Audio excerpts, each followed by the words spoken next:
Bonjour mes bien-aimés, nous continuons sur ce thème dont nous avons commencé à parler il y a déjà 4 semaines. Nous en sommes à la 4e partie qui est autorité et exercice de l'autorité. Nous avons abordé ce thème parce que nous avons dit, selon le texte d'Osée 4:6, que le peuple périt par manque de connaissances. Et d'ailleurs, j'en avais un tout petit peu parlé dans cette histoire de ce qui peut empêcher Dieu d'agir dans nos vies, c'est l'ignorance l'ignorance ou une mauvaise compréhension des réalités spirituelles. Et j'en avais parlé un tout petit peu parce que en fait, Dieu a sa part à faire et effectivement, il y a des choses, on est en train de prier, prier, prier. Et on se dit, bah, Dieu ne m'exauce pas, Dieu ne fait pas, comment ça se fait que je suis toujours dans les galères, comment ça se fait que je suis toujours dans la maladie, comment ça se fait que je suis toujours dans certaines choses. Et il y a des choses qui sont très, très, très liées au fait que nous ignorons, en fait, certaines choses. Et effectivement, le but du diable, c'est de te garder dans l'ignorance. Quand tu ne connais pas ce à quoi tu as droit, si tu ne sais pas qui tu es, le diable va jouer avec toi. Et je vous parle souvent de petits snacks du diable. Parce que t'es un peu son jeu. Vous savez, les chats, quand ils voient une petite souris, des fois, il y a des chats, ils prennent des souris. Moi, j'ai déjà vu des vidéos avec des chats. Bon, j'aime pas trop les chats. Désolé pour ceux qui aiment les chats. Euh, ils sont là, ils prennent la souris, ils jouent avec, ils jouent avec. Juste, ils jouent avec. Et l'ennemi fonctionne comme ça avec nous. Des fois, il joue avec nous parce qu'on ne sait pas, on ne connaît pas. Et quand tu ne connais pas, tu te fais avoir. Et on a parlé sur ce thème, on a utilisé le texte de Luc 15, 11, 32, c'est l'histoire de fils prodigue, ou plutôt son frère aîné. Le frère aîné se plaignait parce que l'autre, son papa il avait tué le veau gras, parce que bon, je ne vais pas revenir sur l'histoire, vous connaissez l'histoire, je vous en ai déjà parlé, et si vous ne vous en souvenez pas, lisez Luc 15, 11, 32, ou sinon regardez la première vidéo que j'ai faite sur cette série-là. Et il se plaint parce que le papa ne fait pas la même chose qu'il fait avec son frère. Son père lui dit, mais t'as toujours été là en fait. Ton problème à toi, j'extrapole, ton problème à toi, c'est que tu as des droits que tu n'utilises pas. Et après, tu te plains que quelqu'un d'autre utilise ses droits en fait. Et malheureusement, beaucoup de chrétiens ne sont comme ça. Nous allons envier d'autres chrétiens. Pourquoi Dieu bénit l'autre? Pourquoi Dieu fait ceci à l'autre? Pourquoi Dieu est comme ça avec l'autre? Et d'ailleurs, par rapport à cette histoire-là, vous verrez très très souvent, parce que la Bible dit que Dieu tient compte des temps d'ignorance en fait. Vous verrez souvent des nouveaux chrétiens, c'est pour ça que c'est pas intéressant de se plaindre ou de se comparer avec d'autres personnes. Vous verrez souvent que des nouveaux chrétiens, tu as l'impression que eux, Dieu leur donne tout. C'est des enfants chouchous de Dieu. Je vous avais parlé un peu d'histoire de Golden Child, pas dans ce sens-là, mais vous avez l'impression des fois qu'il y a certains, c'est les Golden Child de Dieu, quoi. Dieu laisse tout passer. Mais c'est parce que Dieu ne se comporte pas avec eux comme il se comporte avec quelqu'un qui est censé savoir. L'apôtre Paul parlait de lait et de viande. Vous devriez déjà être des maîtres et on est encore en train de vous enseigner les choses du lait. Vous êtes encore au biberon. Et alors que vous ne devriez plus être au biberon. Et les nouveaux convertis, en général, c'est des gens qui sont pleins de fougue. Et Dieu a une façon de fonctionner avec eux. C'est pas la même chose qui qui fonctionnera avec moi. Plusieurs fois, c'est vrai, je suis même plein à Dieu. J'ai dit, mais Seigneur, t'es dur avec moi. Oui, Dieu est dur avec certaines personnes parce que t'es censé savoir. Il tient compte des temps d'ignorance. Et d'ailleurs, il est très très patient, Dieu. Pour tous d'ailleurs. Et on lui en veut parce que pourquoi tu es plus gentil avec d'autres? C'est exactement ce que le frère aîné il reproche à son père. Il dit, mais enfin, pourquoi tu lui fais du bien après tout le mal qu'il a fait? Mais parce que lui, il est ignorant, il a fait l'expérience, il est revenu tout construit, et il est venu dans un état d'esprit repentant, il a compris que j'ai fait une bêtise, mais son père est patient avec lui, comme Dieu est patient avec nous tous les jours. Et on a utilisé sur la première et la deuxième semaine, on a parlé de l'autorité de Dieu. Et pourquoi on a parlé de l'autorité de Dieu? Je vous ai pris cet exemple sur les textes de loi qui sont sur le ministère de l'Intérieur français. Je vous ai dit, en fait, il y a des gens, en fait, ils ont l'autorité. On a parlé d'autorité parentale et exercice de l'autorité parentale. Et d'ailleurs, c'est ça le thème du message, c'est l'autorité et l'exercice de l'autorité. Pourquoi? Et je vous ai dit sur la première vidéo, il y a des gens qui ont l'autorité sur leurs enfants qui ne l'utilisent pas. On a parlé de l'autorité parentale, on a parlé du fait que les parents avaient des droits sur leurs enfants, le droit de regarder leur fréquentation, le droit de veiller à leur sécurité, enfin, qu'ils doivent veiller à leur sécurité, à leur bien-être, et c'est ce que Dieu fait avec nous. D'accord? Et on a dit aussi que Dieu exerce son autorité. La vérité, c'est que Dieu est souverain. Quand j'ai retravaillé pour cette dernière partie, parce que évidemment, même si tout est prêt, tout est déjà prêt, je retravaille les messages pour si j'ai oublié quelque chose, je vais revenir dessus. J'ai regardé dans la définition de souverain dans le dictionnaire Le Robert. Le dictionnaire Le Robert dit ceci. C'est quelqu'un qui est au-dessus des autres. C'est qui est au-dessus des autres, dans son genre, dont le pouvoir n'est limité par celui d'aucun autre. Dieu est souverain. Dieu exerce son autorité. Je vous ai dit ça, je crois, sur la deuxième vidéo, ou la première aussi, je pense, que Dieu exerce de toutes les façons son autorité. Et que tu veuilles te soumettre à son autorité ou pas, ça n'empêche pas qu'il est Dieu. Et j'ai aussi regardé la définition de Dieu, selon le dictionnaire Le Robert toujours. C'est un être éternel, unique, créateur et juge. On oublie très souvent que Dieu est aussi juge. Et Dieu est saint aussi. Je vous en ai parlé un tout petit peu dernièrement. Numéro 2, c'est un être supérieur, doué d'un pouvoir et d'attributs particuliers. La Bible, quand Moïse a demandé, mais quand je vais aller parler au peuple, je vais leur dire que tu es qui? Il dit, dis-leur que je suis. Je suis a dit que. En fait, Dieu, on lui attribue des choses, comme là on a dit, doué d'attributs. En fait, c'est quand tu fais une rencontre avec Dieu, je fais une petite parenthèse là-dessus, mais c'est important de le dire. Quand tu fais une rencontre avec Dieu, si Dieu t'a guéri par exemple d'une maladie incurable, tu vas l'appeler le Dieu qui guérit. Parce que c'est ça l'expérience que tu as eue avec Dieu. Mais ça ne veut pas dire que Dieu se limite à la guérison. C'est pas parce que tu n'as pas encore expérimenté les autres attributs de Dieu que Dieu ne peut pas faire autre chose. Tu vas dire c'est Dieu qui bénit, c'est Dieu qui me sauve, c'est Dieu qui sauve, c'est Dieu. Il a tout plein de noms comme ça. Je vous avais parlé, je ne sais plus dans quelle vidéo, des différents noms de Dieu. Ou peut-être je ne l'ai pas fait, j'ai peut-être enregistré pour un prochain message. Je ne me souviens plus. Mais toujours est-il que Dieu est Dieu. Et en vérité, la Bible dit que Dieu est omnipotent, ça veut dire il est tout-puissant, omniprésent, il est partout à la fois, il est omniscient, ça veut dire il sait tout ce que tu penses, tout ce que tu as pensé et tout ce que tu penseras, il le sait. C'est pour ça que les gens, quand ils vont avoir cette tendance de dire « Ah, mais est-ce que telle personne peut être sauvée ou quoi ?» Dieu sait d'avance que lui, il ne peut pas être sauvé parce qu'il ne changera pas.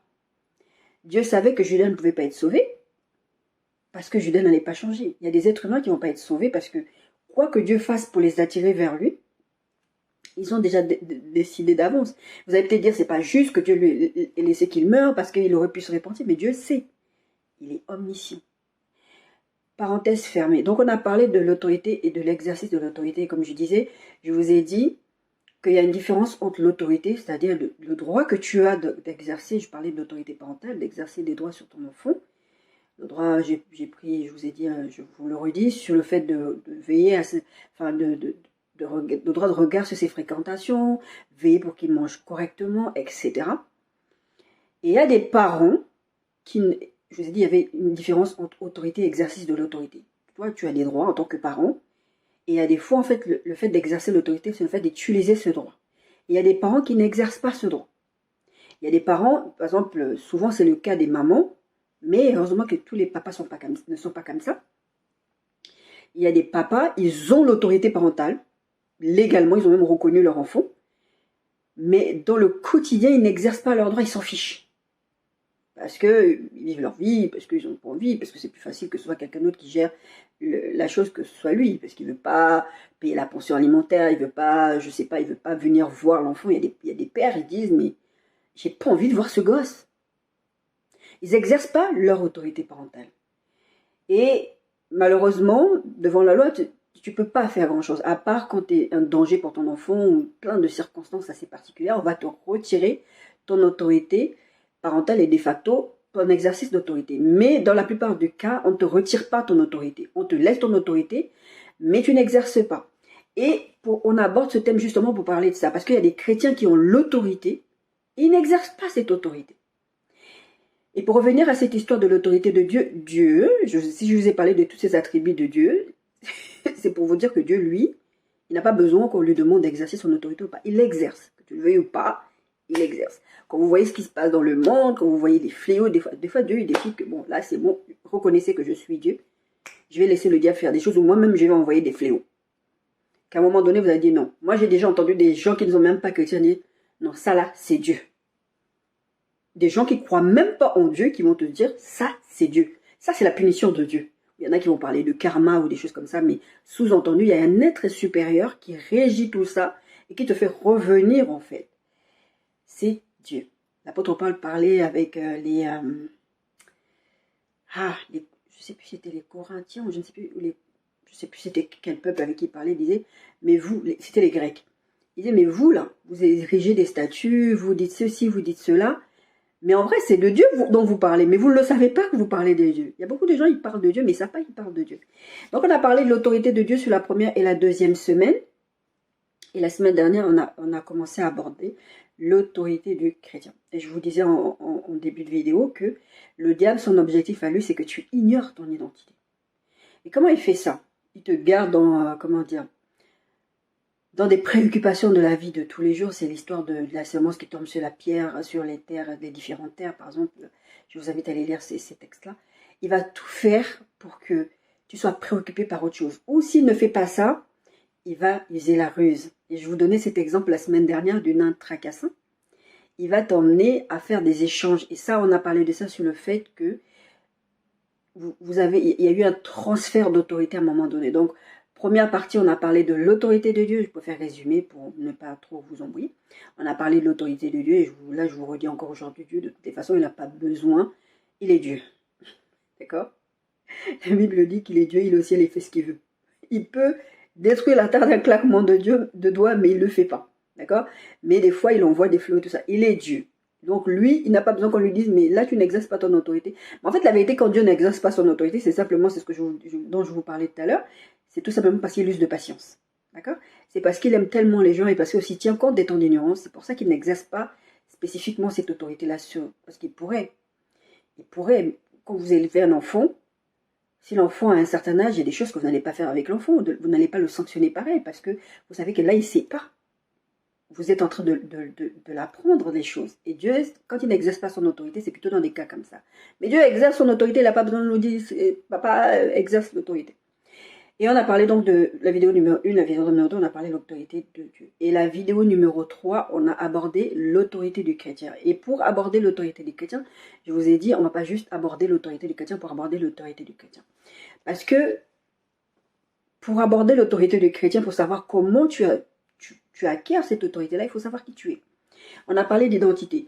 Et en fait, je vous ai parlé d'identité, mais il y a des choses dont je ne vous ai pas dit, parce que évidemment, comme je vous ai dit tout à l'heure, quand je prépare les messages, j'ai déjà tout mon plan et tout est fait. Mais après, quand je réécoute, j'ai d'autres choses que le Saint-Esprit me dit, tu n'as pas dit ça, tu n'as pas dit ça. Il y a d'autres choses qui reviennent. Donc, dans l'autorité du chrétien dont on a parlé de son identité. Il y a quelque chose qui était évident pour moi. La première chose dans l'identité du chrétien, c'est de donner sa vie à Christ. C'était tellement logique que je ne l'ai pas dit. Mais en vrai, c'est ça, c'est la base. C'est donner ta vie à Christ. Après, quand tu deviens un enfant de Dieu, la Bible dit en 2 Corinthiens 5, 17, tu deviens une nouvelle créature. Ça, c'est ta nouvelle identité. Ça veut dire que quand tu sais que tu es une nouvelle créature, mais le diable, il va venir quand même te dire, mais est-ce que tu sais que? Est-ce que tu penses que tu t'aimes? Est-ce que tu penses que... Toi, tu lui dis juste, mais on en parlera sur le fait d'effacer les trucs. Mais je suis une nouvelle créature. Parce que le diable a toujours venu jouer sur le passé. Et c'est pour ça que je vous ai fait cette série sur Rappel le diable son futur. Ça peut être lié aussi à cette série-là. Parce que son travail à lui, c'est de saper le moral. C'est de te retirer de la main de Dieu. Et vraiment te faire perdre la foi. T'éloigner de Dieu. Plus longtemps il t'éloigne de Dieu. Même si c'est une journée, même si c'est une heure. Il est content. Le but ultime, c'est de te tuer. Je vous ai déjà dit, c'est pas votre ami. Donc tu deviens une nouvelle créature. Ça, c'était la base. Je ne l'ai pas dit, mais je l'ai dit aujourd'hui. Donc 2 Corinthiens 5, 17 dit, vous êtes une nouvelle créature. Toutes les choses anciennes sont passées et voici, toutes choses sont devenues nouvelles. Vous devez le savoir. Quand Dieu dit que tu es une nouvelle créature, tu es une nouvelle créature. Toi-même, tu ne dois même pas rester dans les choses passées.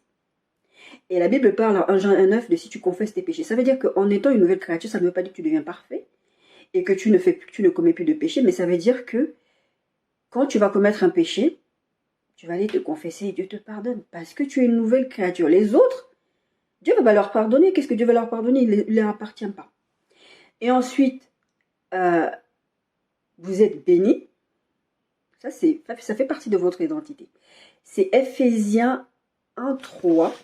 J'ai ma petite Bible qui parle de ça. Ephésiens 1,3, ma Bible électronique. Béni soit Dieu, le Père de notre Seigneur Jésus-Christ, qui nous a bénis de toutes sortes de bénédictions spirituelles dans les lieux célestes. Pourquoi la Bible précise dans les lieux célestes? Ces derniers temps, je vous parle beaucoup des lieux célestes. Il se passe des activités là-bas dans les lieux célestes, que ce soit des activités démoniaques ou avec le Saint-Esprit ou avec les anges. Il se passe des choses dans les lieux célestes. L'ennemi doit savoir que vous êtes bénis de toutes les bénédictions. Parce que quand je vous parlais de vous comparer, l'ennemi aussi va venir jouer avec vous. Le diable, c'est ça. C'est un accusateur. Il est pervers, il est méchant, enfin tout ce que vous voulez. Il va venir vous dire, mais t'as pas vu l'autre est béni, t'as pas vu Dieu lui donne des enfants, t'as pas vu Dieu l'a guéri l'autre, t'as pas vu Dieu, et toi. Vous devez lui rappeler que vous êtes béni de toutes les bénédictions dans les lieux célestes. Et vous devez rappeler au monde des ténèbres que vous êtes béni de toutes les bénédictions dans les lieux célestes. Autre chose, vous êtes co-héritier. Ça, c'est des choses que je n'ai pas dit parce que pour moi, c'était tellement évident, mais c'est important que je le dise aujourd'hui. Vous êtes co-héritier. Romains 8, 17 dit ceci. Or, si nous sommes enfants, nous sommes aussi héritiers de Dieu et co-héritiers de Christ. Si toutefois nous souffrons avec lui, afin d'être glorifiés avec lui, nous sommes héritiers de Dieu. Ça veut dire que nous sommes des enfants de Dieu. Nous avons hérité de ses traits. Nous avons hérité de tout ce qu'il en réserve pour ses enfants. Et nous sommes co-héritiers avec Christ. Je me souviens plus exactement c'était comment l'histoire. Mais en tout cas, ma fille m'a posé une question il y a quelques mois. Oui, c'était l'année dernière. Elle m'a demandé, maman, enfin, je ne sais pas, elle a eu un moment d'illumination. Je vais essayer de vous trouver le texte et je vous le screenshoterai et je vous le mettrai en bas exactement ce qu'elle a dit. Parce que je l'ai quelque part dans mes archives tellement ça m'avait marqué. Elle a dit, on est les frères de Jésus en fait. Oui, je voulais savoir où elle voulait en venir. Mais en fait, elle a réalisé que, en vrai, si j'ai un problème, j'ai qu'à aller chercher mon grand frère en fait. Mon grand frère, c'est Jésus. J'ai dit, oui, c'est ça ma fille. Quand tu sais qui est ton grand frère, quand tu sais de qui est ton papa, qui peut te faire du mal? Moi, quand j'étais petite, ma mère était dans l'armée de l'air. Quand j'étais petite, à chaque fois que quelqu'un me faisait un truc, je vais dire à ma mère. Ma mère, elle est dans l'armée, elle va te botter les fesses. C'est jamais arrivé, mais bon. Le fait de dire ça, ça faisait peur aux autres. Le fait de savoir que tu as un père qui veille sur tes besoins. Et je vous ai fait une vidéo sur le fait de laisser Dieu faire la vengeance et de garder le silence. Parce que le fait que tu es pour Père Dieu, tu es pour grand frère Jésus, qui allait à la croix, qui a payé un prix fort et qui a autorité. Jésus, il passe, je vous ai déjà pris cet exemple plusieurs fois, les démons le voient. Hé Jésus, qu'est-ce qu'on t'a fait? Qu'est-ce qu'on t'a fait? Ils ont peur de lui. Donc, vous avez un problème, vous allez voir Jésus, vous allez dire, Seigneur, papa, grand frère, regarde, c'est votre grand frère. Co-héritier, on a dit, vous êtes vainqueur. 1 Jean 4,4 dit ceci. Il faut faire les recherches. 1 Jean 4,4. Vous, petits enfants, vous êtes de Dieu et vous les avez vaincus parce que celui qui est en vous est plus grand que celui qui est dans le monde. Vous les avez vaincus parce que celui qui est en vous est plus grand que celui qui est dans le monde. Rappelez-vous de cette histoire, je vous en ai parlé aussi dans une autre vidéo, il y a vraiment longtemps. Je crois que c'est l'été dernier. Élisée se retrouve avec Géasi. Il est menacé, sa vie est menacée parce que, en fait, cette histoire me fait tellement triper. Élisée, en fait, à chaque fois, il savait des trucs qui se passaient. Il savait, et le roi disait, mais comment il sait? À chaque fois qu'il veut faire un truc, Élisée contrecarre ses plans. Mais comment tu sais? Après, les gens lui disent, il pensait qu'il a commencé à se fâcher. Je ne sais même pas s'il a commencé à tuer des gens ou il a commencé à menacer qu'il allait tuer des gens. Le roi adverse, enfin d'un peuple adverse qui voulait le combattre. Il dit, mais enfin, c'était un peuple adverse, c'était même parce que des fois le peuple là, ils étaient fratricides quand ils sont retrouvés entre Juda et Israël, ils étaient vraiment fratricides, ils bagarraient entre eux. Donc ils ont dit, vous devez me trouver l'espion qui donne des informations. Et Élisée. Et il n'y avait personne qui donnait les informations à Élisée, sauf Dieu.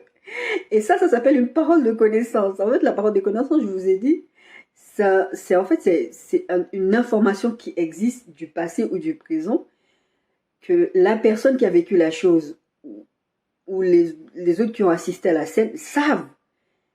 Mais que Dieu sait aussi. Donc Dieu peut te révéler ce qui est en train de se passer. Donc le roi, là, quand il faisait ses plans dans sa chambre, Dieu disait à Élisée, pardon, mais ça me fait trop rire, et lui se disait, il y a un espion dans son camp. Mais il n'y avait pas d'espion dans son camp. C'était Dieu qui donnait les informations à Élisée. Donc il a décidé qu'il va tuer Élisée. Et donc il se retrouve dans ce truc, il vient avec une armée, mais une armée contre 2 personnes. Enfin, contre une personne, en l'occurrence Élisée. Mais Élisée avait son serviteur avec lui, donc Géasi. Et quand ils arrivent comme ça, je crois que c'était une colline, je ne sais plus trop quoi, je vous mettrai la référence. Ils arrivent comme ça pour aller attaquer Élisée. Élisée, il est tranquille, chill. Et Gazi panique. Il dit, mais Élisée, maître.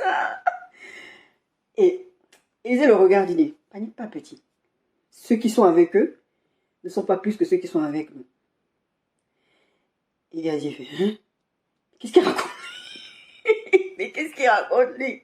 Parce que Élisée, il voyait dans le naturel, c'est-à-dire, il voyait une armée devant lui. Mais Élisée aussi, il avait cette capacité de voir dans le surnaturel. Je vous dis souvent, il y a des choses où vous croyez juste que c'est seulement ce que vous voyez. Je vous avais parlé de cette histoire de premier ciel, qui est le ciel qu'on voit, donc les choses que vous voyez tous les jours. Et qui est le deuxième ciel, c'est ce qu'on appelle les lieux célestes. Et le troisième ciel, c'est là où il y a Dieu. Et donc, lui, il dit, ceux qui sont avec eux. Parce que lui, il voyait les êtres, les démons et tous les esprits impurs qui travaillaient pour ce camp-là pour venir le détruire. Il voyait que non seulement il y a une armée là qui est avec lui, qui va venir pour faire le mal, et en plus de ça, il y a une armée démoniaque derrière. Donc, Gazi, il est en mode, mais qu'est-ce qu'il me raconte, mon maître et tout? Et il panique pas, il dit, Seigneur, ouvre les yeux que mon serviteur voit exactement ce que je suis en train de voir. Et Dieu ouvre les yeux de Gazi, et Gazi voit qu'effectivement, il y a une grande armée derrière avec ces gens-là. Il y a des démons avec eux, mais ils réalisent aussi que eux, ils ont encore une armée d'anges avec eux, alors qu'ils étaient juste que deux. Et ça, en fait, vous êtes déjà vainqueur. Celui qui est avec vous est beaucoup plus que ceux qui sont avec eux. Et ça, même au-delà même des anges, s'il y a juste que Dieu, mais Dieu, lui, il ne va même pas dans les champs des batailles. Il vous a déjà dit, Satan créature, Dieu créateur, il n'y a pas match. Je veux dire que Dieu, il n'a même pas besoin d'aller sur les champs de bataille. Satan, il est parti, il a essayé de battre Gabriel, l'ange Gabriel, dans l'histoire de Daniel dont je vous ai déjà parlé. Il a essayé de contrecarrer parce que Dieu avait donné une réponse et tout. Et puis Gabriel, il était un peu, parce que quand même Satan, il a quand même une force de frappe quand même phénoménale, faut quand même réaliser. Et Gabriel, il luttait avec lui. Non pas que Satan peut-être allait gagner, mais en fait, Gabriel, il sent que là, c'est un peu dur. Qui arrive? Il mélange l'archange Michael. Michael, il embattait le diable. Dégage. Et d'ailleurs, c'est Michael qui a viré Satan du ciel quand Dieu a dit, dégagez. C'était Michael. D'accord? Donc, vous êtes vainqueur. Je veux dire, moi, je rigole toutes ces histoires-là parce que, franchement, quand vous réalisez, quand vous lisez votre vie, pourquoi je vous parle de toutes ces choses? Je prends le temps d'expliquer toutes ces choses avec vous. Moi, ça me fait rire. J'aime lire la Bible parce qu'il y a des fois, il y a des histoires, je regarde, je dis, Donc, nous, on est là en train de paniquer, on est là en train de se prendre la tête pour des choses, en fait. Dieu a déjà donné la victoire. Vous avez déjà la victoire. Moi, quand je me fais attaquer par le diable, la première fois que j'ai eu conscience de ça, je me suis dit, Seigneur, t'étais où? Regarde, il m'a attaqué, il voulait me tuer, tout ça, t'étais où? Il me dit, mais j'étais là. Il n'allait rien te faire. Donc, si Dieu lui-même, là, il se déplace, mais Dieu se déplace pas, il envoie des anges. Il envoie des anges, il envoie des archanges, il envoie des anges. Vous n'avez pas à avoir peur. La Bible dit que l'ange de l'Éternel campe autour de ceux qui le craignent. Dieu dresse des murailles de feu, des choses. Des fois, vous vous rendez pas compte. Je vous avais fait une vidéo sur le fait que, sur la protection divine. Des fois, vous ne vous rendez pas compte des choses que Dieu fait pour vous. Parce que vous ne voyez que dans le naturel, vous voyez que le premier ciel, vous voyez que ce que vous voyez. Et il faut apprendre à regarder au-delà des apparences. Il faut que vous ayez cette intimité, cette connexion avec le Saint-Esprit pour que le Saint-Esprit vous montre ce qui se passe. Donc, souvent, c'est dans les rêves, vous allez voir ça. Des fois, vous allez avoir des visions, des fois, vous allez avoir des extases, des choses comme ça. On en parlera un jour, je vous ferai un enseignement là-dessus. Mais en tout cas, vous avez connexion avec ce qui se passe dans les lieux célestes. Quand les démons ils sont en train de faire leur bail, Dieu vous montre qu'il y a des esprits qui sont en train de faire ça. Moi, à chaque fois que je me suis fait attaquer par le diable, sauf la dernière fois, parce que maintenant, je pense que Dieu a dit, oh, c'est bon, maintenant elle est un peu plus forte, elle est un peu plus assurée, elle peut le faire. Mais la plupart du temps, quand je me faisais attaquer par le diable, Dieu me prévenait avant, cette nuit, ça va être la bagarre. Et si vous êtes intime avec le Saint-Esprit, c'est ce qui va se passer. Donc, on a vu que nous sommes co-héritiers, nous sommes bénis, nous sommes vainqueurs aussi. Et il y a aussi ce texte de 1 Pierre 5,10 qui dit ceci. 1 Pierre 5,10. Le Dieu de tous grâce qui vous a appelé en Jésus-Christ à sa gloire éternelle, après que vous aurez souffert un peu de temps, vous perfectionnera lui-même, vous affermira, vous fortifiera, vous rendra inébranlable. Dieu te rend inébranlable. Il n'y a rien. Il n'y a rien, on en parlera un peu dans l'autorité du chrétien qu'on va voir aujourd'hui. Il n'y a rien qui peut vous atteindre en fait. Pourquoi je suis revenue sur cette histoire de notre identité? Et après je vous ai parlé, pourquoi je suis revenue sur pour que vous sachiez qui vous êtes. Quand je vous ai dit toutes ces choses-là, c'est pas pour rien. C'est pour que vous sachiez qui vous êtes. Une fois que vous savez qui vous êtes, quand le diable va venir vous attaquer, comme ça a été mon cas, vous allez dire, mais toi, t'es même qui? Rappelez-lui son futur, comme je vous ai déjà dit. Bon, on a parlé de toute cette histoire d'autorité du chrétien. Et je vous ai dit, effectivement, c'est ce que je viens de refaire là, avant de parler d'autorité du chrétien. On va parler de son identité. Et aussi, on a dit, à la suite de ce que je viens de vous dire maintenant, là, normalement, ça aurait dû être dans cet ordre-là, ce que je viens de vous dire à l'instant, sur le fait d'être béni, d'être enfant de Dieu, d'être co-héritier, tout ça. Et après, je vous ai dit, vous êtes aimé et sauvé. Vous êtes pardonné. Je ne vais pas revenir sur les versets. Regardez la vidéo de la semaine dernière. Vous êtes sanctifié. Vous êtes purifié. Vous êtes justifié. Je vous ai donné cet exemple de fait que vous avez un avocat qui se tient auprès du Père et qui intercède pour vous. Je veux dire, quand Satan vient vous dire des trucs, Jésus vous a couvert. Et je vous avais pris cet exemple dans je ne sais plus quelle vidéo. C'est qu'à chaque fois que vous commettez un péché, puisque vous êtes des enfants de Dieu, je ne parle pas de ceux qui ont un lifestyle de péché, hein, ceux qui pensent que je suis chrétien mais je fais ce que je veux. Je parle de vraiment vous qui craignez Dieu, mais que des fois vous tombez dans le péché. En fait, ce qui se passe, je vous avais pris cet exemple, je vous avais montré mon point. Ce qui se passe, c'est que vous, là, vous êtes là avec votre péché. Jésus couvre. Dieu ne vous voit plus vous dans votre péché. Dieu voit Jésus. Et on en parlera un tout petit peu. Donc, vous êtes justifiés. Et je vous ai parlé ensuite de l'autorité perdue à la chute de l'homme. Parce que Dieu avait donné cette domination et cette... comment on a dit Dieu avait dit dominer, assujettissez. Dieu avait donné cette autorité de l'homme sur la nature, surtout en fait. D'accord? Et Satan est venu, et c'est là que je vous ai pris cet exemple d'une intracasse. Hein. Satan est venu par ruse, parce que Satan c'est comme ça qu'il fonctionne. Par ruse. Il ne se tient pas dans la vérité. La Bible le dit. D'accord? Son travail c'est de... Il ne peut pas venir te dire franco, je suis le diable, fais ci pour moi. Non, il va te faire croire des choses. Et je vous ai expliqué que l'homme a perdu cette autorité-là comment? Par la ruse. Et je vous ai donné ce texte de Luc 4, 5, 8, où Satan, en fait, il dit à Jésus, à la tentation, c'est là qu'on découvre. Enfin, on le sait parce que maintenant, nous, on a du recul au niveau de l'histoire.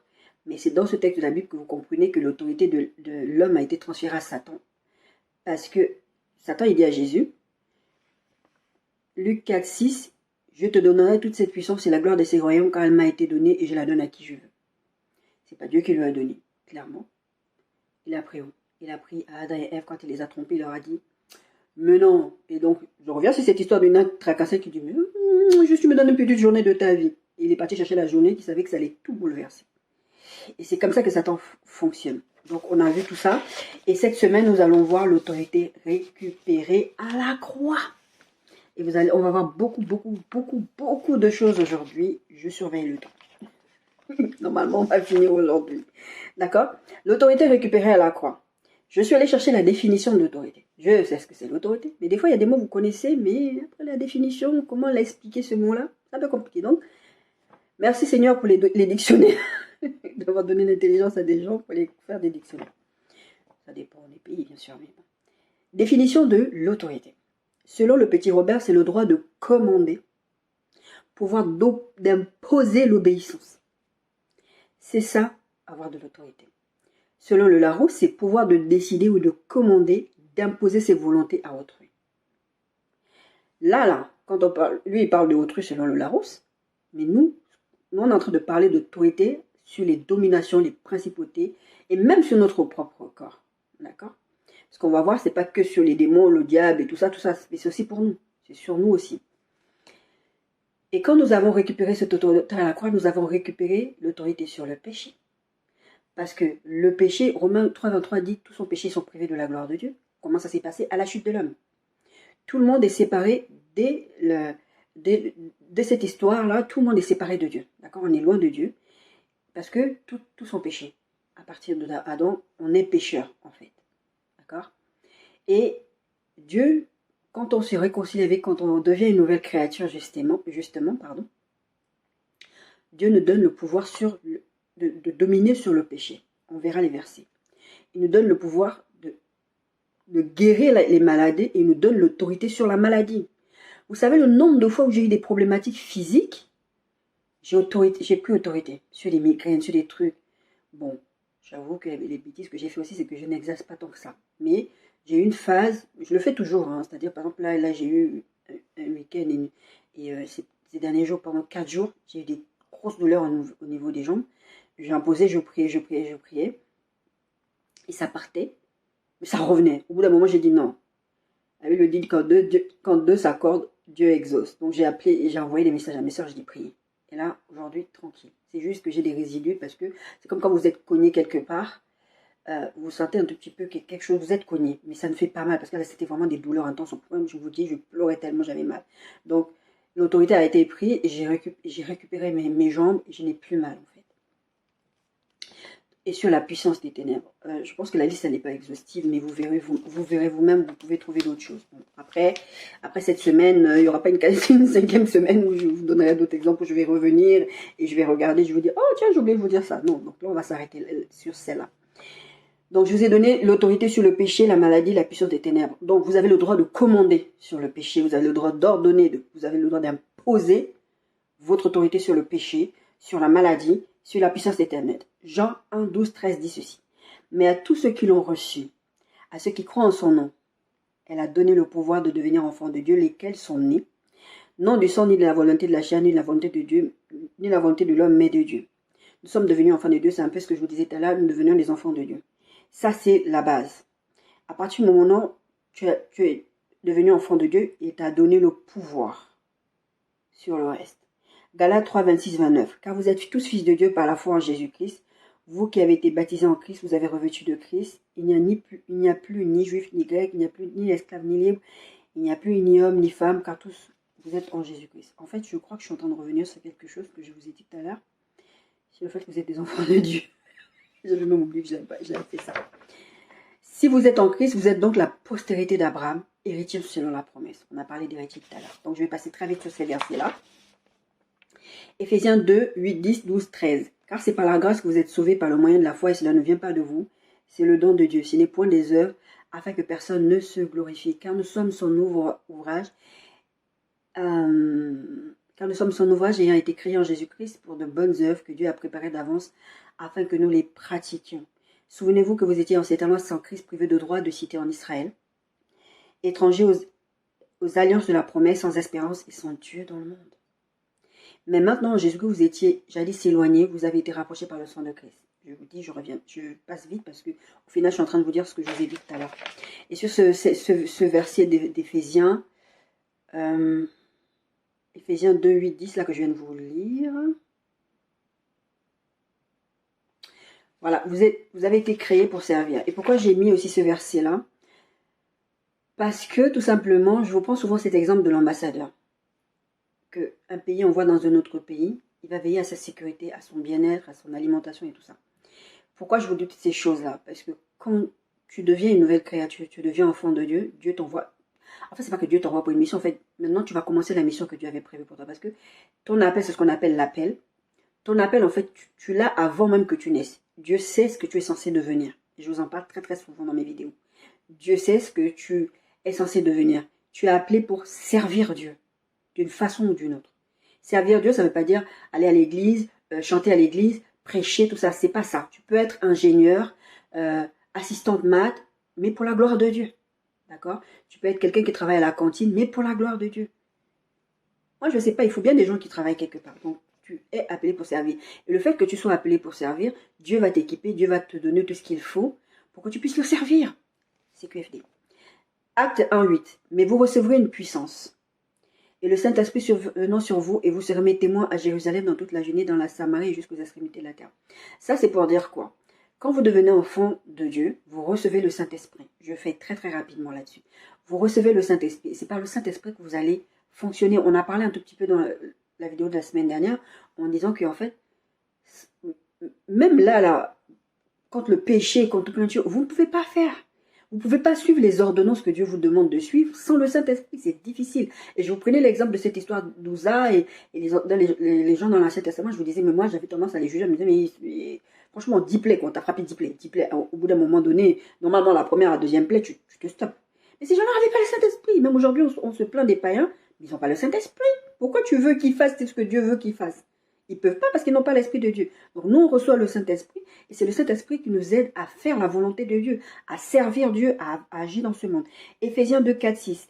Mais Dieu qui est riche en miséricorde à cause du grand amour dont il nous a aimés, nous qui étions morts par nos offenses, nous a rendu la vie avec Christ. C'est par grâce que vous êtes sauvés. Il nous a ressuscités ensemble et nous a fait asseoir dans les lieux célestes en Jésus-Christ. Je ne reviens pas là-dessus. Je vous ai assez suffisamment parlé des lieux célestes. Luc 10, 17, 20. Les 70 revient, ça c'était cette histoire où les 70, Jésus avait envoyé des disciples aller faire de l'autorité, d'aller guérir, chasser des démons, etc. Ils reviennent, donc ils disent, oh Seigneur, même les démons nous sont soumis. Et Jésus dit, je voyais Satan tomber du ciel comme un éclair. Voici, je vous ai donné le pouvoir de marcher sur les serpents et les scorpions et sur toute la puissance de l'ennemi et rien ne pourra vous nuire. Et je vous ai dit, vous avez le droit de commander, quand je vous ai donné la définition de l'autorité, commander, imposer l'obéissance. C'est-à-dire que les démons, je vous ai donné l'exemple, quand les démons voyaient Jésus, hey, Jésus, et Jésus il a transféré cette autorité à nous. Un peu comme Satan, il a récupéré l'autorité par ruse. Mais Jésus, c'est différent. Il a transféré, il a dit, moi maintenant, je vous donne cette autorité. Avec l'autorité que je vous donne, vous pouvez le faire. Et eux, ils sont surpris parce qu'ils ne pensaient pas qu'ils pouvaient le faire. Ils viennent, oh, mais même les démons, ils nous sont soumis. Mais en fait, quand Jésus t'a donné l'autorité qu'il t'a donné, bon là, il était encore sur la terre, mais après, ça va être répandu parce que il va mourir, il va ressusciter, là, il va dire, c'est bon, tout le monde maintenant a cette autorité-là. Parce que là, c'est des missions particulières. Il était encore là, c'est genre Bluetooth, quoi. Il l'envoyait, il faisait. Mais le Saint-Esprit était dans Jésus. Et tant que Jésus était là, le Saint-Esprit était dans lui. Mais une fois que Jésus est parti au ciel, maintenant, séparation, le Saint-Esprit descend sur nous tous. D'accord? Et c'est comme ça que nous pouvons imposer notre pouvoir. C'est ce verset de... Je sais plus qui dit. Il tombera sur ton pouvoir, quelque chose comme ça dans l'Ancien Testament. Vous avez le pouvoir. C'est-à-dire quand les démons vous voient là, ils s'agitent. Et je vous ai parlé de ça, je ne sais plus dans quelle vidéo, je vous disais. Mais en fait, moi je croyais avant, j'avais un truc, mais quand j'allais dans une église, ou quand je fais... les activités démoniaques, je les sens. Je dis, mais je pensais que c'était un don spécifique. Mais non, en fait, c'est parce qu'il y a le Saint-Esprit en toi. Quand le Saint-Esprit habite en toi, là, les trucs démoniaques, tu les sens. Tu les discernes. Tu discernes pas que les choses démoniaques. Faut arrêter quand même. Parce que le discernement, ou ce qu'on appelle le don, c'est un don spirituel. Le discernement des esprits. C'est pas juste discerner les démons. Vous n'êtes pas censé que discerner les démons. Vous êtes censé discerner s'il y a des anges. Vous êtes censé discerner l'Esprit de Dieu en action. Je vous parlais de mouvement de Dieu il n'y a pas longtemps. Vous êtes censé savoir que là, c'est le moment. Et comment vous savez ça? Le Saint-Esprit habite en vous. Il vous dit, c'est maintenant là. Tu ne sens pas l'atmosphère. Il y a quelque chose qui a shifté. Fais quelque chose. D'accord? Donc, voici, je vous ai donné le pouvoir de marcher sur les serpents et les scorpions et sur toute la puissance de l'ennemi et rien ne pourra vous nuire. Effectivement, je vous parle de l'autorité récupérée à la croix. Sur ce texte de Luc, Jésus n'est pas encore parti, mais Jésus, il dit déjà, c'est lui le testateur, d'accord? C'est lui qui a fait son testament après, il dit, maintenant, là, je vous le dis là, il est encore là, mais c'est valable après. Et en plus, ça devient encore plus fort, parce que là, il était là, il avait le Saint-Esprit en lui, il leur donnait ce qu'on peut appeler un mandat, en fait, pour y aller. Mais là, après, c'est plus vraiment un mandat, c'est maintenant, le Saint-Esprit est dans vous, vous pouvez le faire. Et après, donc, verset 20, il dit, cependant, ne vous réjouissez pas de ce que les esprits vous sont soumis, mais réjouissez-vous de ce que vos noms sont inscrits dans les cieux. C'est important que Dieu nous donne, Jésus nous ait donné toute cette autorité-là, mais c'est encore important d'être sauvé. L'apôtre Paul il disait, je ne veux pas, moi, après vous avoir enseigné, puis me perdre en fait. La Bible parle de travailler à son salut. Vous ne pouvez pas recevoir tout ce que Dieu vous donne, et puis à la fin vous êtes perdu. Non. Ne l'envisagez même pas, donc réglez-vous avec Dieu. 1 Corinthiens 10, 13, 14. Aucune tentation ne vous est survenue qui n'ait été humaine, et Dieu qui est fidèle ne permettrait pas que vous soyez tentés au-delà de vos forces, mais avec la tentation, il préparera aussi le moyen d'en sortir afin que vous puissiez la supporter. Cette version, on l'a utilisée plusieurs fois dans plusieurs messages. C'est pourquoi, mes bien-aimés, fuyez l'idolâtrie. Dieu dit, Jésus dit, il n'y a rien là qui vous arrive. Que Dieu ne vous ait donné la capacité déjà de supporter et de surmonter. La Bible parle du fait que toute chose concourt au bien de ceux qui aiment Dieu. Je crois que c'est Romains 8, quelque chose, 28, je crois, qui dit ça. Il n'y a rien que vous allez vivre que Dieu... Le Seigneur, il me dit, mais je suis là, il ne va rien te faire. Mais il faut que vous ayez conscience, en fait, de qui vous êtes, de votre autorité et de tout ça. Je ne reviens pas sur tous les petits points, mais on est dans cette partie de l'autorité récupérée, l'autorité sur le péché, sur la maladie, sur la puissance des ténèbres. Donc tous les versets que je donne à la suite, c'est pour parler de ça. Donc, restez bien focus. D'accord? Et il dit, c'est pourquoi mes bien-aimés, fuyez l'idolâtrie. L'idolâtrie va faire quoi dans votre vie? L'idolâtrie va vous... Comment dire? Le péché d'idolâtrie, c'est vraiment le truc que Dieu est, quoi. Dieu est ça, parce que il dit, tu n'auras point d'autre Dieu devant ma face. C'est dans les 10 commandements. Tu ne peux pas servir Dieu et maman, la Bible dit aussi. Tu peux pas avoir de maître. Je vous ai dit la dernière fois, vous ne pouvez pas porter les fruits de Dieu et les fruits du diable. Ou vous êtes des enfants de Dieu, ou vous êtes des enfants du diable. Et si vous êtes des idolâtres, vous êtes des enfants du diable. Quand Dieu ne te demande de fuir l'idolâtrie, c'est que tout ce qui peut être idolâtré dans ta vie, c'est pas seulement tu vas aller te prosterner devant la statue de la Vierge Marie. Isaac aurait pu être l'idole de Abraham. Isaac aurait pu être l'idole d'Abraham. Abraham a dit, je remets cet enfant auquel tu me demandes de le sacrifier. Dieu a dit, ah, c'est vraiment mon enfant, toi. Et Dieu, des fois, il peut venir vous tester pour voir si la bénédiction que je t'ai donnée, si je t'ai donné l'argent, si je t'ai donné le mariage, si je t'ai donné l'enfant, est-ce que ce truc devient maintenant une idole pour toi? Donc, ne voyez pas l'idole tout simplement, là on parle de Dieu et maman, donc le Dieu de l'argent, les trucs de l'argent, mais il n'y a pas que l'argent. Il y a des familles, il y a des gens, moi j'ai connu quelqu'un comme ça, Dieu l'a béni avec le mariage, il venait plus à l'église. C'était maintenant ma femme, mais je ne dis pas que aussi, il y en a, l'église c'est leur idole. Le service à l'église c'est leur idole, parce qu'il faut qu'on les voit. Moi j'ai connu des gens comme ça, je connais des gens comme ça. L'église c'est leur idole, parce que c'est leur image, c'est ce qu'ils sont. Ils sont plus là pour servir Dieu, ils sont là pour servir leur ventre, comme dit la Bible. Ils sont là en train de vouloir se donner une image. Et qu'est-ce que tu veux que Dieu fasse? Ça, c'est de l'idolâtrie. Et c'est même aussi de l'orgueil. Et ça, c'est l'orgueil, Dieu, il l'a vu ça où? Chez le diable. Matthieu 21, 21, 22. Matthieu chapitre 21, verset 21 à 22. Jésus leur répondit, je vous le dis en vérité, si vous aviez de la foi et que vous ne doutiez pas, que vous ne doutiez point, non seulement vous ferez ce qui a été fait à ce figuier, mais quand vous direz à cette montagne, ôte-toi de là et jette-toi dans la mer, cela se ferait. Tout ce que vous demanderez avec foi par la prière, vous le recevrez. Dieu il dit, je vous donne l'autorité sur le péché, je vous donne l'autorité sur la maladie, je vous donne l'autorité sur la puissance des ténèbres, je vous donne même l'autorité. Vous êtes capable de... Il n'y a rien qui peut vous résister. Mais ça, c'est quand? Ça, c'est quand tu lui es soumis. On a parlé de l'autorité de Dieu. Ça, c'est quand tu es soumis à Dieu. Quand tu es soumis à Dieu, et tu as la foi, je vous ai dit souvent, notre base de relation avec Dieu, c'est la foi. Normalement, la Bible dit que la crainte de l'éternel, c'est le début de la sagesse. Normalement, quand tu es un enfant de Dieu, tu es censé avoir la crainte de l'éternel. Tu as la foi aussi. Tu as toutes ces choses-là qui font. Et Dieu, il dit, Jésus l'a dit, mais quand vous avez la foi, vous êtes mes enfants, vous êtes mes petits frères, tout ce que vous voulez. D'accord? Quand vous allez demander quelque chose, moi, je vous le donnerai. Vous allez même pouvoir déplacer les montagnes. Ça peut être la montagne du chômage. Ça peut être la montagne de la stérilité. Dieu est allé lever la stérilité de Sarah. Et on avait plein d'exemples. Anne et Pénina, là, l'histoire de Anne et Pénina, je vous ai fait une vidéo là-dessus. Bagarre na bagarre. Dieu a donné des enfants à Anne. Parce que Pénina l'a mortifiée. Pénina s'est moquée d'elle. Donc, il n'y a rien que vous ne puissiez faire. Quand vous êtes en Christ, vous avez récupéré ça, cette domination-là. D'accord? Vous pouvez déplacer des montagnes. Et je vous ai pris il n'y a pas longtemps l'histoire de cette montagne avec Zorobabel. Là. Je vous ai dit, je vous ai même pas expliqué. Mais un jour, je vous ferai peut-être un message là-dessus. Qui peut... Quelle montagne? C'était quoi? Ah, je ne me rappelle plus. Mais en tout cas, c'était... Que petite grande montagne devant Zorobabel. Mettez votre nom. Il n'y a aucune montagne qui peut vous résister. D'accord? Il y a cette phrase, je n'ai jamais su d'où elle venait, qui dit quand vous avez des soucis, mais des montagnes de soucis, vraiment la montagne, le truc impossible à gérer. Arrêtez de dire que votre montagne est grande, mais dites à votre montagne que vous avez un grand Dieu. Il n'y a rien que Dieu ne puisse faire pour vous. D'accord? Psaume 91. Franchement, à chaque fois je vous parle de ce verset, mais lisez tout le psaume 91. Même si moi je vous donne quelques versets, mais lisez le psaume 91. Ça doit être un des textes que vous devez vraiment avoir. Vous devez lire ça, prendre ça, mâcher ça et repasser ça dans votre corps, comme le livre de Lamentation qui dit, et je repasserai ça dans mon cœur. D'accord? Verset 1. Celui qui demeure sous l'abri du Très-Haut repose à l'ombre du Tout-Puissant.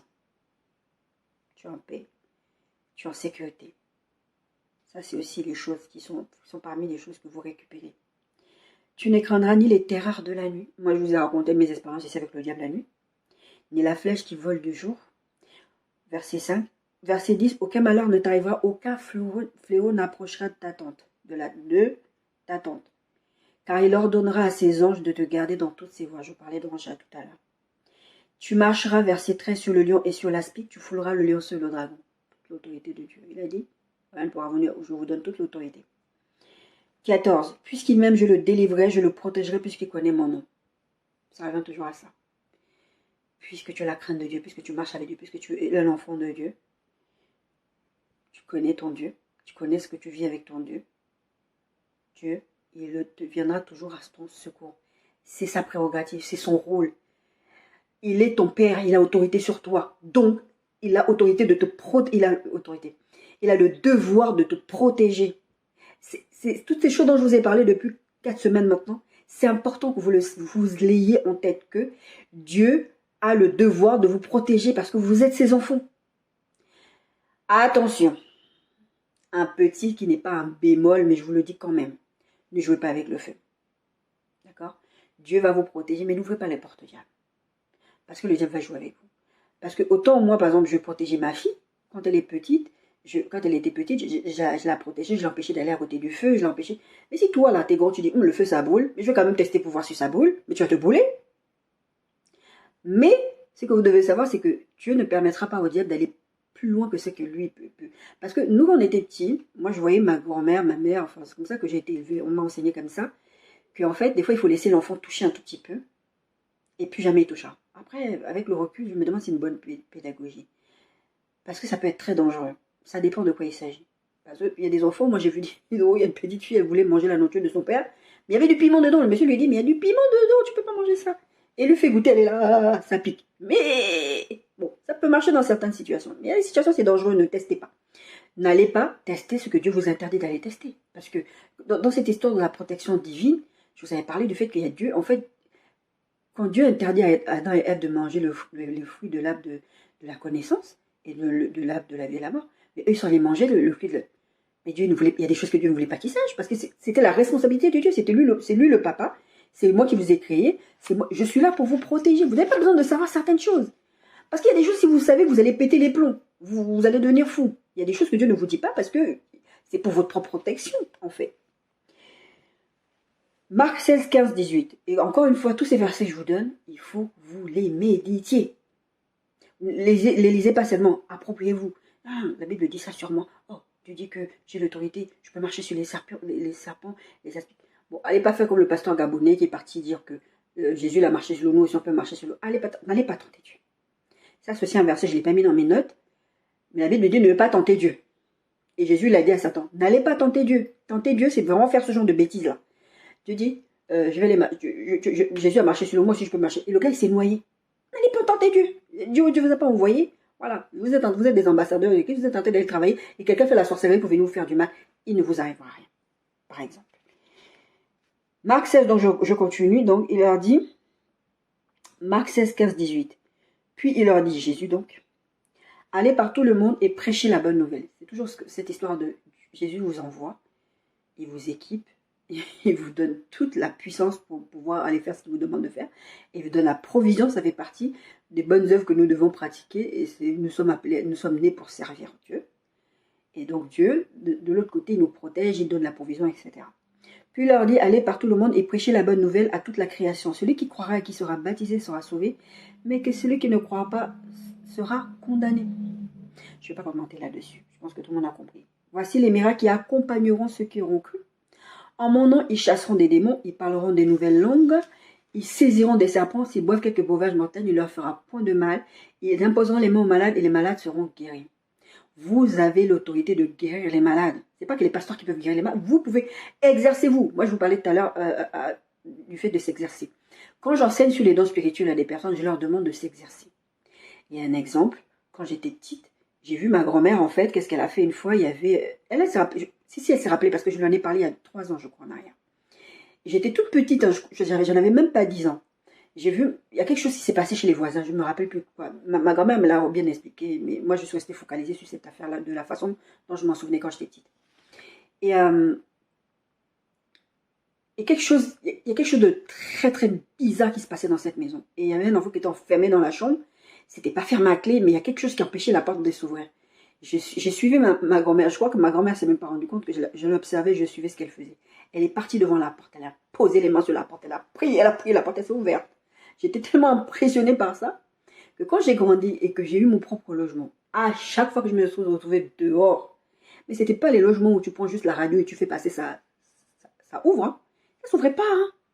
J'ai dit, je me rappelle, ma grand-mère, elle avait fait ça. J'ai posé les mains sur la porte, j'ai prié, la porte s'est ouverte.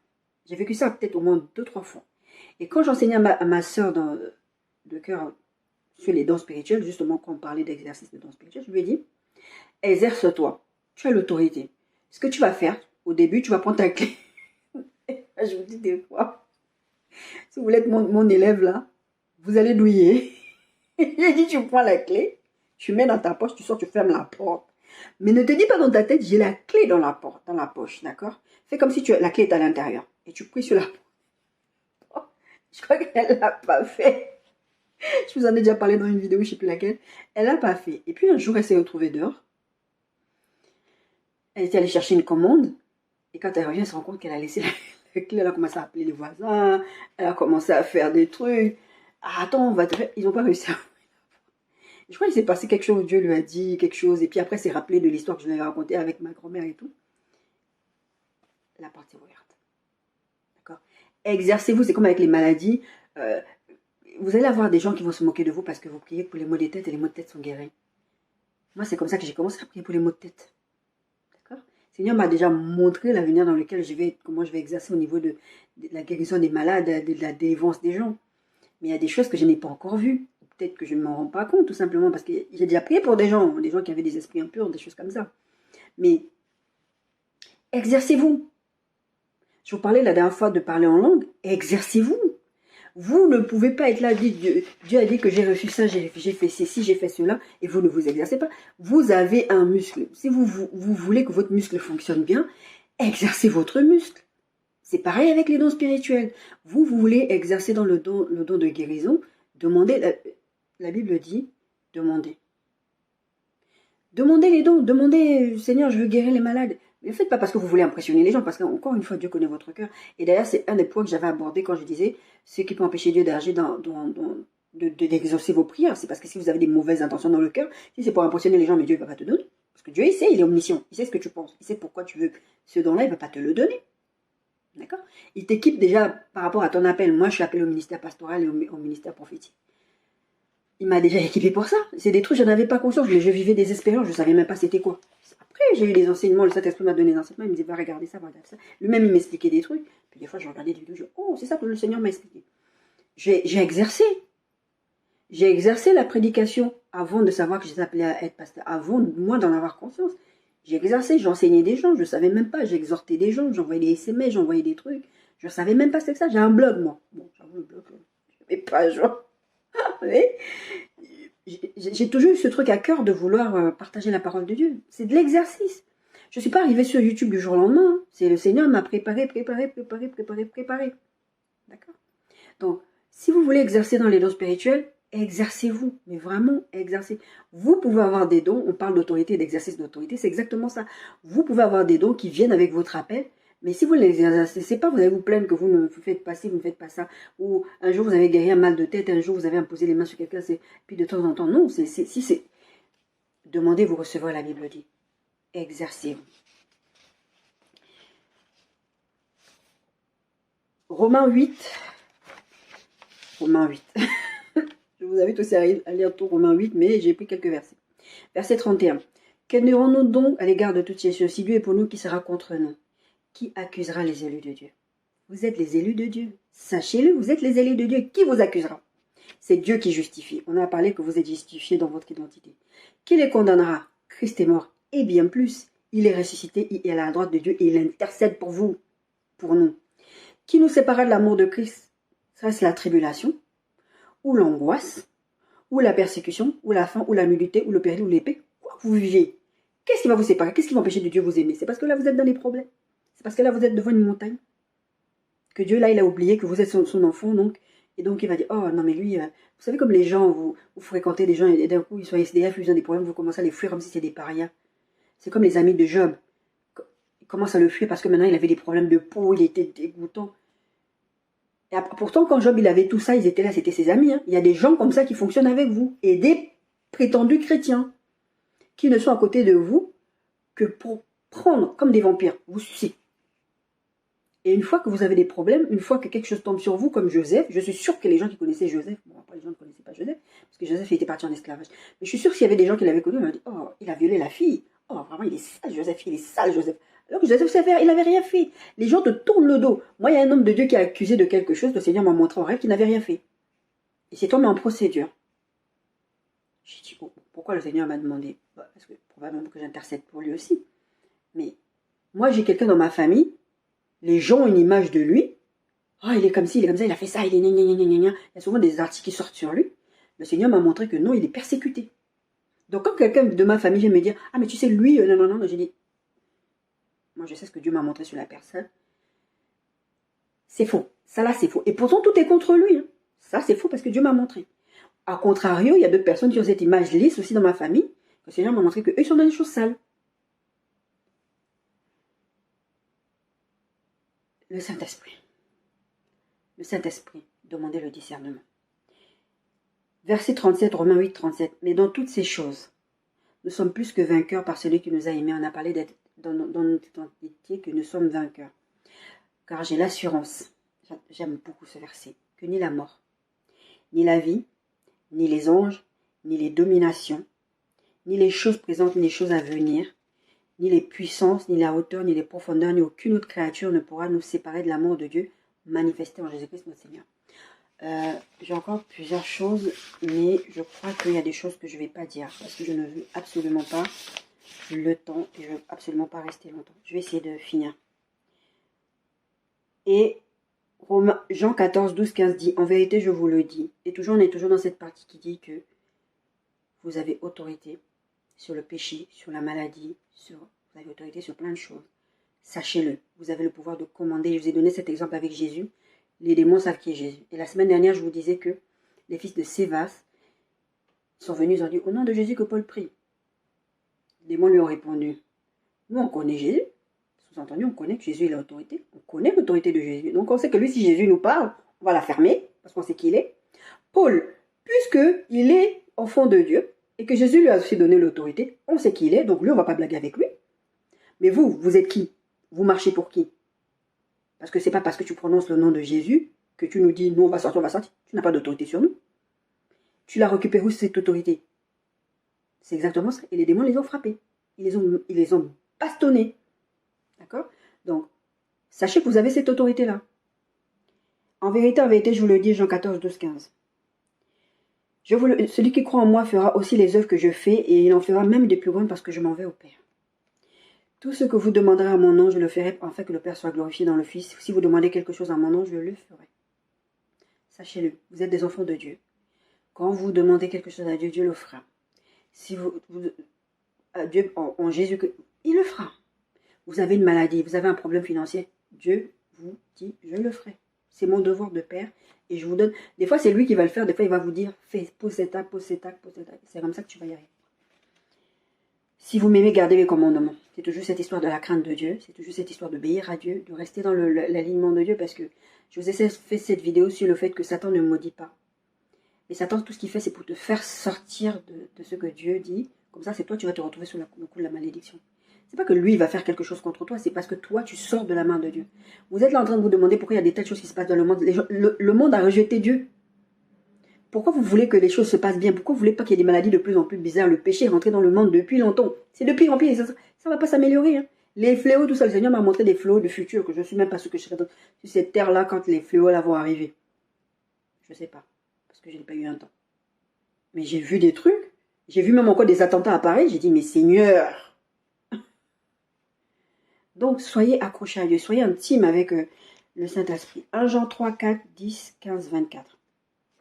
Chapitre 3, verset 4 à 10, verset 15, verset 24. Quiconque pêche transgresse la loi, et le péché est la transgression, on a dit autorité sur le péché. Or, vous le savez, Jésus a paru pour ôter les péchés, il n'y a point en lui de péché. Quiconque demeure en lui ne pêche point. Quiconque pêche ne l'a pas vu et ne l'a pas connu. Petits enfants, que personne ne vous séduise. Celui qui pratique la justice est juste, et comme lui-même est juste. Celui qui pêche est du diable, car le diable pêche dès le commencement, le Fils de Dieu apparaît en fait de détruire les œuvres du diable. Quiconque est né de Dieu ne pratique pas le péché. On parle bien de pratiquer le péché. Ça veut dire que c'est un style de vie. Ça veut dire que vous vivez comme ça ne vous dérange même pas. Ça ne veut pas dire que vous ne péchez jamais. Parce que comme je vous ai dit, Jésus il vous couvre. Mais si le péché, c'est comme vous buvez de l'eau, c'est devenu votre style de vie. Vous êtes du diable en fait, vous n'êtes pas de Dieu. Parce que vous ne pouvez pas vivre comme vous voulez, vous ne vous appartenez plus. Quiconque est né de Dieu ne pratique pas le péché, parce que la semence de Dieu demeure en lui, il ne peut pécher parce qu'il est né de Dieu. C'est par là que se font reconnaître les enfants de Dieu et les enfants du diable. Je vous dis, il y a des gens, les chrétiens, ils regardent les chrétiens et disent, mais toi, t'es sûr que t'es chrétien? Les païens. C'est par là que se font reconnaître les enfants de Dieu, etc. Verset 15, quiconque est son frère est un meurtrier. Je parlais de la haine ce week-end parce que j'ai réalisé qu'il y a des personnes, dans ma famille, je me suis dit, mais comment tu peux être aussi haineux et tu dis que tu es chrétien? La haine n'est pas de Dieu, c'est du diable. Et là, en fait, quand je réalise ça, je le sais depuis longtemps, mais quand je réalise ça, qu'est-ce que je me dis pas, ah, mais lui, il est haineux, il est du diable. Non. Intercéder. Parce que j'ai pitié, je me dis, mais en fait, tu es convaincu que tu es un enfant de Dieu, mais tu es un enfant du diable en vrai. Ça veut dire qu'aujourd'hui, si tu meurs, tu vas aller, tu es séparé de Dieu, tu ne sais même pas. Comme l'histoire de Samson qui était là, qui allait vivre sa vie, dit, oh, je vais encore faire comme la dernière fois, je vais y arriver. Et il ne savait pas que le Saint-Esprit l'avait laissé, Dieu l'avait laissé. Donc il y a des gens, ils vivent là comme des chrétiens. Ne soyez pas contents qu'il leur arrive des choses. Priez, intercédez pour eux. Parce que eux, je suis sûr qu'ils ne savent même pas. Quiconque est son frère est un meurtrier. Et vous savez qu'aucun meurtrier n'a la vie éternelle demeurant en lui. Vous avez la haine contre les gens? Réglez-vous devant Dieu. Vous n'êtes pas de Dieu si vous faites ça. Que le péché ne se couche pas chez vous. Celui qui garde ses commandements demeure en Dieu et Dieu en lui. Et nous connaissons qu'il demeure en nous par l'Esprit qu'il nous a donné. Le temps. Je vais finir. Colossiens 12, 15. Ayant été ensevelis avec lui par le baptême, vous êtes aussi ressuscités en lui et avec lui par la foi en la puissance de Dieu, qu'il a ressuscité des morts. Vous qui étiez morts par vos offenses et par l'incirconcision de votre chair, il vous a rendus à la vie avec lui et en nous faisant grâce pour toutes nos offenses. Il a effacé l'acte dont les ordonnances nous condamnaient et qui subsistaient contre nous et il a détruit en la clouant à la croix. Il a dépouillé les dominations et les autorités. Il les a livrées publiquement en spectacle en triomphant d'elles par la croix.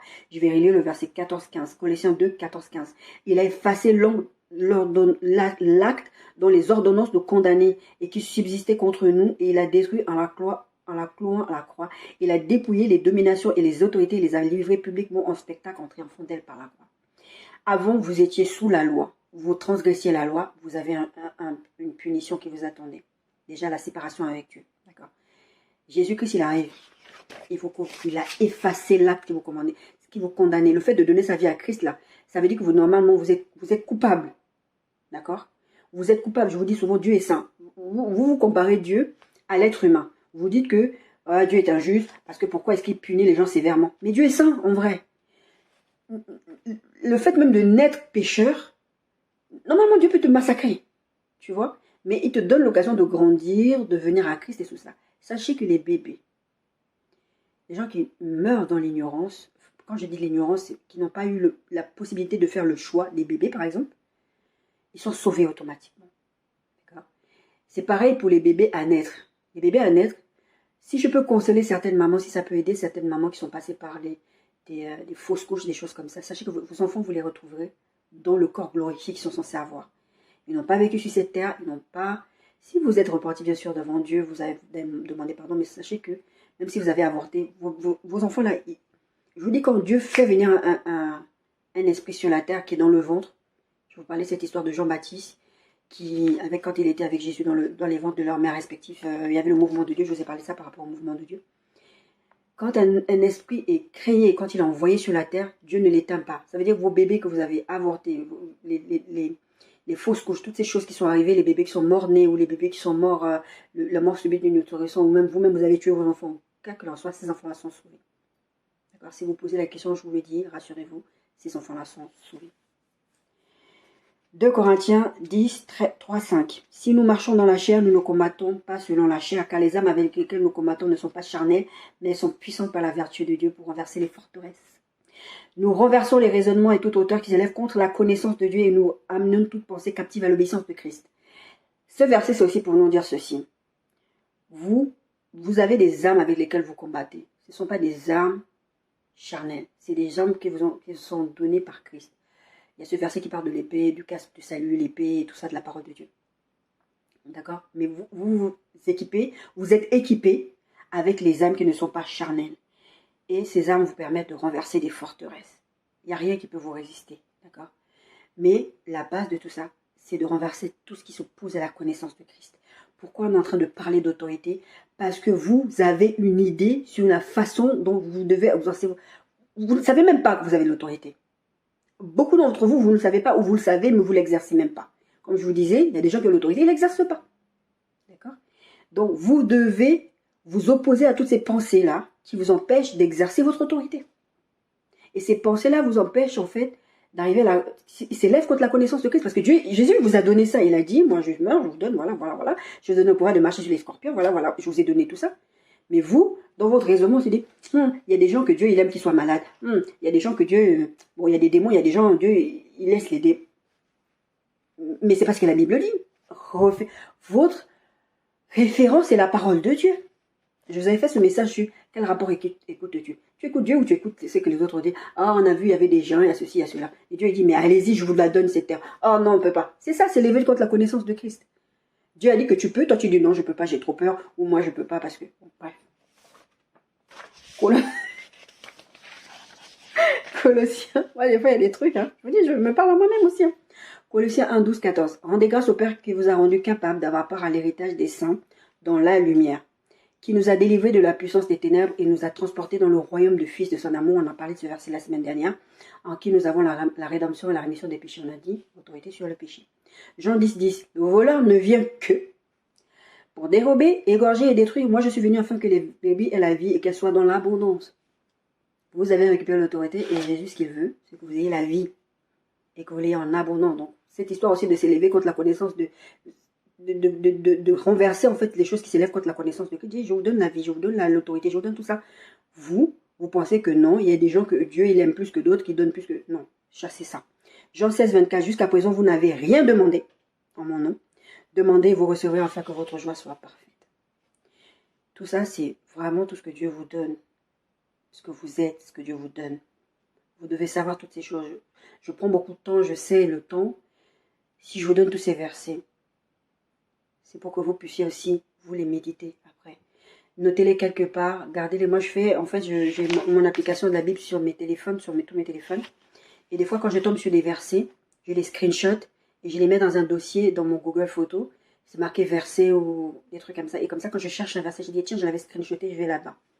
Et c'est pas pour rien que je vous donne tous ces versets. C'est pas juste pour faire joli, pour vous dire oh, j'ai tout plein de versets à partager avec vous. Non, encore une fois, c'est pour qu'on les âmes avec lesquelles nous combattons, je viens de vous le lire, ne sont pas des âmes charnelles. Elles sont puissantes pour renverser les forteresses. Et une des armes, c'est la parole de Dieu. C'est comme ça que Jésus a chassé le diable, c'est comme ça que moi je chasse le diable. C'est comme ça que vous allez résister aux attaques de l'ennemi.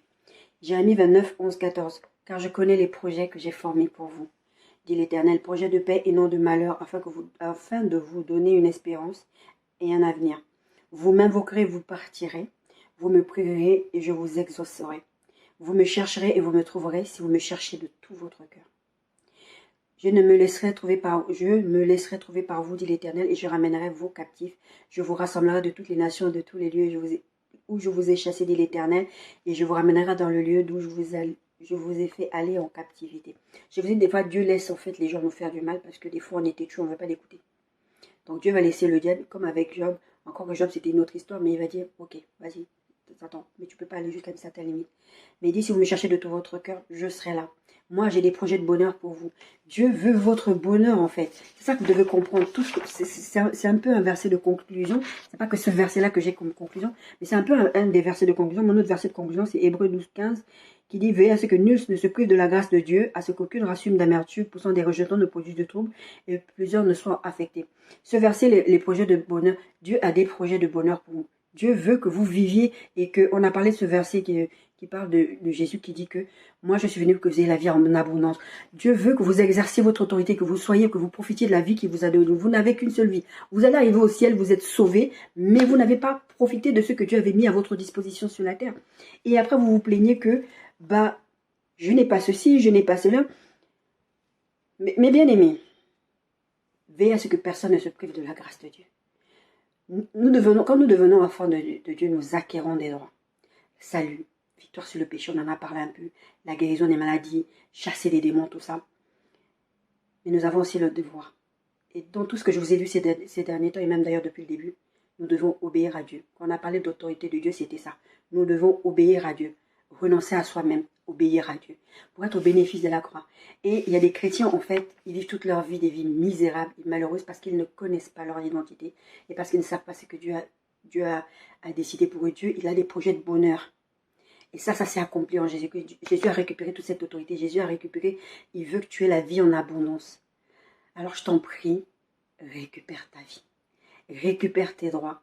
Récupère ton autorisation. Le diable, il est censé te regarder et dire, hé, lui, je le connais. Je sais que lui peut me faire très très mal. Je suis désolée pour le temps. Je suis désolée, ça a pris beaucoup de temps, mais je ne voulais pas encore faire une 5e vidéo. Je préférais finir avec celle-là.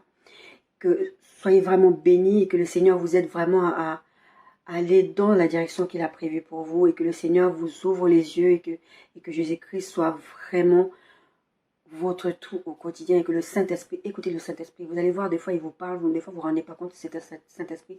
Apprenez à vous exercer à écouter la voix du Saint-Esprit. Jésus dit que mes brebis entendent ma voix, ils l'écoutent et la reconnaissent. Apprenez à exercer votre oreille spirituelle, à entendre quand Jésus vous parle. C'est comme ça que vous allez avoir la victoire. C'est comme ça que vous allez gagner sur tous les fronts. Et c'est comme ça que vous allez jouir de la vie que Dieu a prévue pour vous. Soyez bénis.